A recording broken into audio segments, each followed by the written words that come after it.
गोंदिया जिल्ह्यातील सालेकसा ते आमगाव हा महामार्ग 3 राज्यांना जोडणारा महत्त्वाचा मार्ग आहे। मात्र याच रस्त्याची जी दुरावस्था झालेली आहे ती आपण बघू शकता।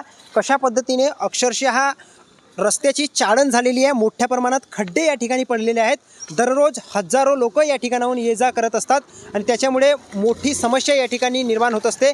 सालेकसा असेल तसेच आमगाव तालुका असेल, इथून जे नागरिक गोंदिया मुख्यालयाला जात असतात त्यांना मोठी कसरत या ठिकाणाहून प्रवास करताना करावी लागते। आपल्यासोबत काही स्थानिक नागरिक आहेत इथं, त्यांच्याशी बोलूयात आपण। काका, काय सांगाल की या रस्त्याची अक्षरशः चाळण झालेली आहे? हा आमगाव ते सालेकसा, कामठा चौकपासून तर सालेकशापर्यंत कमीत कमी 3-4 वर्षापासून गड्डामय झालेला आहे।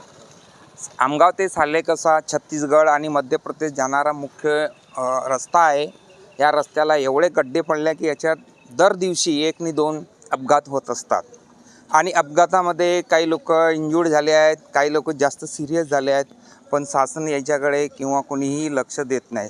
स्थानिक जे आमदार साहेब आहे, खासदार आहे, यांनी खास इथं लक्ष देऊन नवीन रस्ते तयार करायला पाहिजे, तो पण केलेले नाही। या गड्डे होतात, गड्ड्यामध्ये मुरुम टाकतात, मुरुम टाकल्यावर ते 1 दिवस राहते, दुसऱ्या दिवशी पुन्हा जसे ते तसे गड्डे होतात।